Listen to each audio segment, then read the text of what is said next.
This video breaks down 7 precise ways to outsmart manipulators without confrontation, emotional reactions, or open resistance.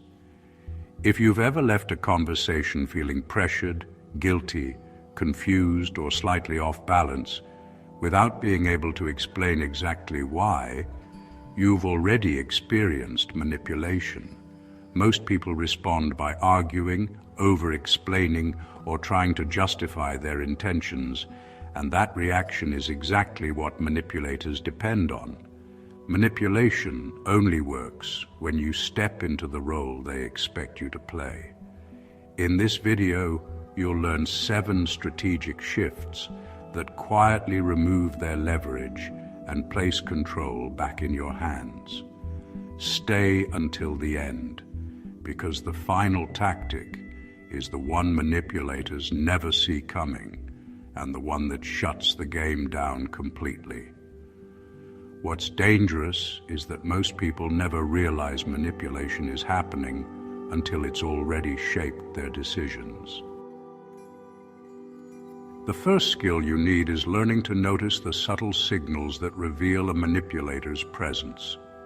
Long before their influence takes hold, they leave behind a trail, a pattern as clear as a footprint pressed into soft ground. One common tactic is the unsolicited favor, a gesture that looks generous on the surface but is really the first strand in a web of obligation. This is often followed by excessive attention, sometimes called love bombing, designed to create fast attachment and lower your defenses. Over time, they may begin to quietly rewrite past events, making you question your own memory and judgment. Recognizing these patterns isn't about calling them out or confronting them. It's about shifting your position from participant to observer. When you observe without reacting, you become like a stone in a river. Their influence has to move around you, unable to take hold. Quiet observation removes their advantage. Once you see the pattern clearly, their power begins to fade. From this point on, the moment you react emotionally is the moment you hand control back. In the world of manipulation, timing is everything. Manipulators depend on urgency. They push for quick decisions and emotional reactions because speed keeps them in control. The strongest counter to this is silence and restraint. When you pause, you break their rhythm and refuse to move at their pace. Silence isn't weakness, it's a tool. It creates an empty space that forces the manipulator to face their own tactics. Many times they'll rush to fill that silence and reveal more than they meant to. By calmly holding back your response, you take control of the tempo. Their pressure starts to collapse, and the leverage they relied on turns against them. Used correctly, silence becomes power. Silence only works when it's intentional, and most people use it at the wrong moment. In everyday interactions, manipulators rely on emotional hooks and guilt as quiet tools of control. Like predators, they watch closely, learning what triggers sympathy, concern, or obligation in their target. The emotional hook is often disguised as vulnerability or a request for help, designed to bypass logic and appeal directly to our instinct to care. Guilt is then used as a weapon, making you feel responsible for another person's emotions or outcomes. The result is a steady pressure to comply, often without noticing how that weight was added. Refusing these hooks isn't coldness, it's self-preservation. You're protecting your emotional autonomy. When you calmly decline manufactured guilt, the manipulator's main weapon loses its force. Build an inner stance of calm detachment. Notice the bait, but don't bite. Offer polite, non-committal responses that give them nothing to hold on to. In doing so, you reclaim control and refuse to be guided by guilt or emotional manipulation. Most people think they've escaped guilt until they feel the urge to explain themselves again. In any environment, survival often comes down to anticipating how others will act. Manipulators depend on predictability. They study routines, habits, and emotional responses so they can set traps with precision. But that dependence is also their weakness. The most effective counter is unpredictability. When you break established patterns, you disrupt their internal map. Even small shifts, changing routines, delaying responses, taking a different approach, signal that the rules have changed. Over time, unpredictability turns you from a manageable variable into something harder to track and control. You stop being an asset they can plan around and become a force they can't fully anticipate. By embracing change, you reclaim your freedom, and the direction of your path becomes your own. If you value this kind of analysis, subscribing keeps everything in one place. A like helps the channel reach the right people. In the complex web of social dynamics, information is the most valuable currency. It's the raw material from which influence is built and control is maintained. Manipulators understand this instinctively. Above all else, they are collectors of information, constantly listening, observing, and quietly probing. Every shared secret, every revealed vulnerability, every casual comment about hopes, fears, or insecurities becomes useful data. This information isn't gathered for understanding or connection. It's stored, organized, and held in reserve, waiting for the right moment to be used. A manipulator's power grows in direct proportion to what they know about you. The target, assuming trust is mutual, often gives this information away freely without realizing the long-term cost. In a healthy relationship, sharing personal details builds trust, closeness, and support. But in the presence of a manipulator, that same openness becomes a one-sided disarmament. Manipulators rarely offer real vulnerability in return. Instead, they create the appearance of openness, often sharing a carefully chosen story that invites sympathy while keeping their true inner world sealed off. This creates a one-way flow of information. You become increasingly transparent and exposed, while they remain guarded and protected. This imbalance is where manipulation takes root. With a growing store of personal knowledge, the manipulator can adjust their tactics with precision, using what you've shared to influence your thoughts, emotions, and decisions. They know exactly which fears to quietly amplify, which insecurities to press, and which loyalties to take advantage of. If someone confides a fear of failure, the manipulator may later make small comments that increase that anxiety, while positioning themselves as the only source of reassurance. If a past mistake is shared, it can be subtly brought back up to create guilt and pressure. Information that was offered in trust is slowly turned into leverage. It becomes a set of controls over the target's emotions and behavior. This is why the first line of defense is recognizing the value of your personal information. It isn't something to hand over freely. It's a resource that should be managed deliberately, with care and intention. Before sharing a vulnerability or personal detail, it's important to consider the situation and the person receiving it. Is this a relationship built on consistent, mutual trust, or one where disclosure flows in only one direction? When you treat personal information as something valuable, You begin to slow the flow of intelligence to the manipulator. You quietly cut off the raw material they depend on to operate. As that supply dries up, their influence weakens. Outsmarting a manipulator requires becoming a deliberate gatekeeper of your own life. That means regulating not just what you share, but also how much access you allow others to have to you.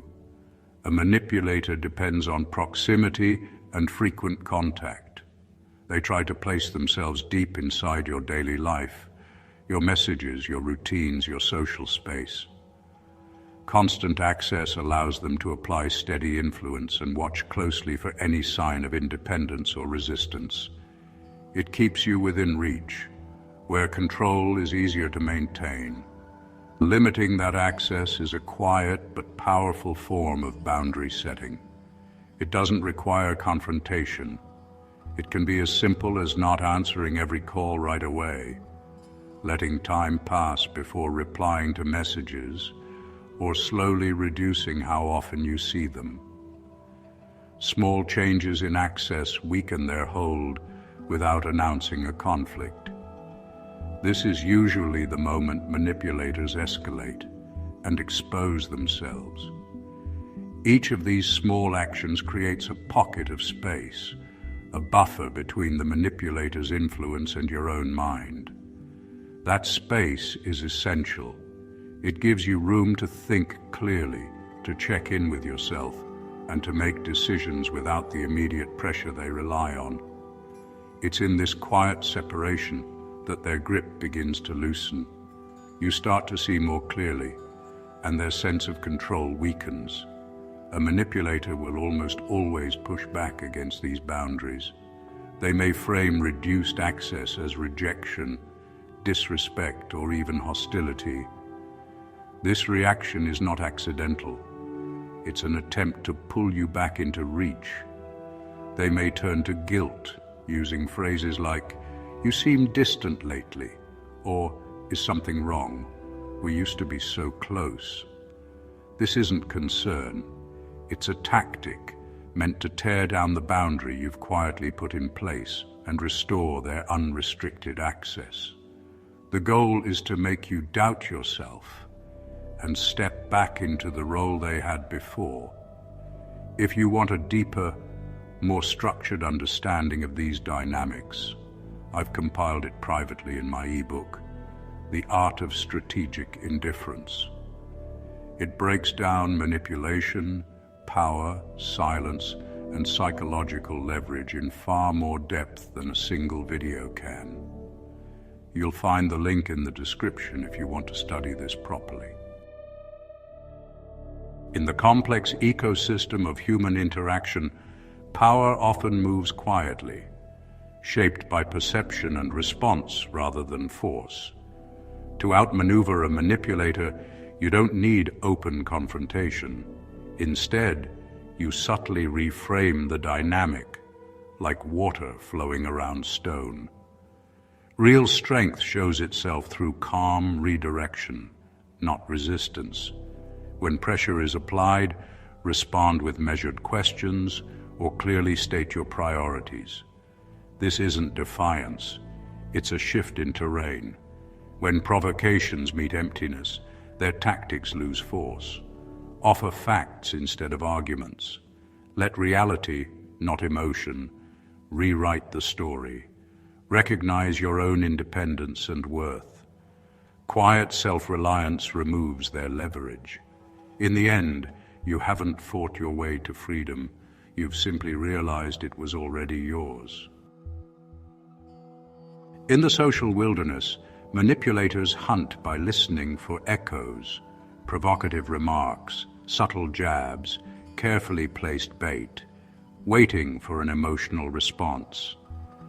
That reaction tells them where your vulnerabilities lie. When you answer with calm non-reaction, you deny them the feedback they depend on. This silence is powerful. It breaks their feedback loop and leaves them standing alone. Often they respond by escalating, becoming louder, sharper, more obvious. but that escalation only exposes them. In the quiet space you hold, their tactics become visible to everyone else. Your composure throws their agitation into contrast. The group notices the difference. In the end, you haven't defeated the manipulator directly. They've revealed and isolated themselves on their own. And so it becomes clear that outsmarting a manipulator is not a battle fought with loud words or open confrontation. It's a quiet, internal discipline. Like an old tree that bends with the wind but never breaks, its strength comes from flexibility, not force. Like a still lake that reflects the sky clearly, without distortion, calm reveals truth. By understanding these social dynamics, by noticing the patterns and refusing to supply the emotional fuel manipulators depend on, even the most refined manipulative structures begin to collapse from the inside. Often, the manipulator never fully understands how their influence disappeared. These strategies, recognizing patterns, using silence, refusing emotional hooks, staying unpredictable, controlling information, reframing power, and allowing self-exposure, are not acts of aggression. Once you internalize this, you can't go back to how you used to engage with people. They are tools of peace, methods for protecting your autonomy and preserving mental calm in environments designed to erode both. They allow you to move through complex social terrain with efficiency and restraint, conserving energy by avoiding pointless conflict and choosing your path with quiet intention. The aim is not to punish or defeat the manipulator, but to make their tactics ineffective, to become an unsuitable target for their games. It's about shaping a personal environment where manipulation cannot survive, where your boundaries are clear, your resolve is steady, and your actions are guided by your own principles, not by the provocations of others. The manipulator is left not facing an opponent, but a puzzle they can't solve, an environment where their methods no longer work. Inevitably, they move on, searching for easier ground. By understanding and applying these strategies, you stay composed and quietly resilient, dismantling manipulation without escalation or conflict. You don't sink to their level, you establish a level they cannot reach. In this calm, observant strength, you gain more than protection. You gain inner freedom. You become the quiet authority over your own space, not through force, but through stillness and the clear, steady control of your own mind. The storm may continue around you, but at your center, you remain untouched. If this video gave you clarity, support it with a like.